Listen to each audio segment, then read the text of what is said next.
രാജ്യത്തെ തൊഴിലില്ലായ്മ നിരക്കിൽ കേരളം ഒന്നാമത്. നഗരപ്രദേശങ്ങളിൽ 15 മുതൽ 29 വയസ്സ് വരെ പ്രായമുള്ളവരിലെ തൊഴിലില്ലായ്മ നിരക്ക് ഏറ്റവും കൂടുതൽ കേരളത്തിലെന്ന റിപ്പോർട്ട്.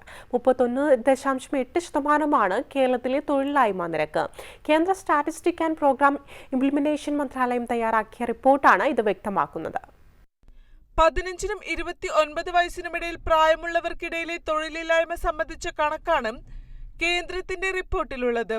യുവാക്കളുടെ തൊഴിലില്ലായ്മ നിരക്കിൽ ദേശീയ തലത്തിൽ കേരളം ഒന്നാം സ്ഥാനത്താണ്. ജനുവരി-മാർച്ച് പാദത്തിൽ കേരളത്തിന്റെ തൊഴിലില്ലായ്മ നിരക്ക് 31.8%. 22 സംസ്ഥാനങ്ങളിലും കേന്ദ്രഭരണ പ്രദേശങ്ങളിലും നടത്തിയ സർവേയിൽ ഏറ്റവും കുറവ് തൊഴിലില്ലായ്മ നിരക്ക് ഡൽഹിയിലാണെന്നാണ് റിപ്പോർട്ടിൽ വ്യക്തമാക്കുന്നത്.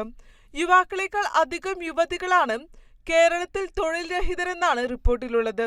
സംസ്ഥാനത്ത് 15നും 29നും ഇടയിൽ പ്രായമുള്ള സ്ത്രീകളിൽ 46.6% തൊഴിൽ രഹിതരാണ്.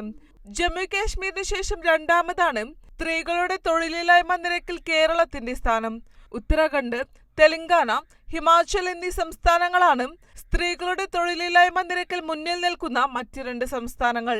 പുരുഷന്മാരുടെ തൊഴിലില്ലായ്മ നിരക്കും കേരളത്തിലാണ് ഏറ്റവും കൂടുതൽ. 24.3% പുരുഷന്മാരുടെ തൊഴിലില്ലായ്മ നിരക്ക്. ബീഹാർ, ഒഡീഷ സംസ്ഥാനങ്ങളാണ് പുരുഷന്മാരുടെ തൊഴിലില്ലായ്മ നിരക്ക് കൂടുതലുള്ള മറ്റ് 2 സംസ്ഥാനങ്ങൾ. 2 സംസ്ഥാനങ്ങളിലെയും കേന്ദ്രഭരണ പ്രദേശങ്ങളിലെയും തൊഴിലില്ലായ്മ നിരക്ക് സംബന്ധിച്ച റിപ്പോർട്ടാണ് പീരിയോഡിക് ലേബർ ഫോഴ്സ് സർവേ റിപ്പോർട്ടിൽ വ്യക്തമാക്കുന്നത്. രാജ്യത്തെ ഈ കാലയളവിൽ തൊഴിലില്ലായ്മ നിരക്ക് 17%ആണെന്നാണ് സർവേയിൽ വിശദീകരിച്ചിരിക്കുന്നത്. 2023 ഒക്ടോബർ-ഡിസംബർ കാലയളവിൽ ഇത് 16.5% സർവേയിലെ കറന്റ് വീക്ക്ലി സ്റ്റാറ്റസിന്റെ അടിസ്ഥാനത്തിലാണ് തൊഴിലില്ലായ്മ നിരക്ക് കണ്ടെത്തിയിരിക്കുന്നത്. News desk, Jaihind news.